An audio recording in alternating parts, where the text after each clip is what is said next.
জীবনে যা চেয়েছিলাম তার কিছুই পাওয়া হলো না। সময়ের স্রোতে ভেসে গিয়ে হারিয়ে ফেললাম অনেক কিছু।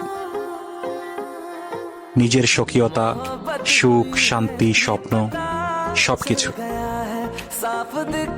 ভালো থাকার প্রচেষ্টায় বারবার লড়াই করেছি। দুনিয়ার সব প্রচেষ্টা ব্যর্থ হয়েছে একে একে।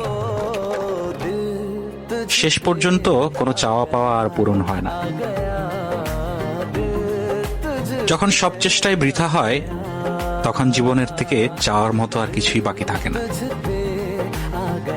এক সময় অনুভব হয় এই শূন্যতায় হয়তো চূড়ান্ত সত্য।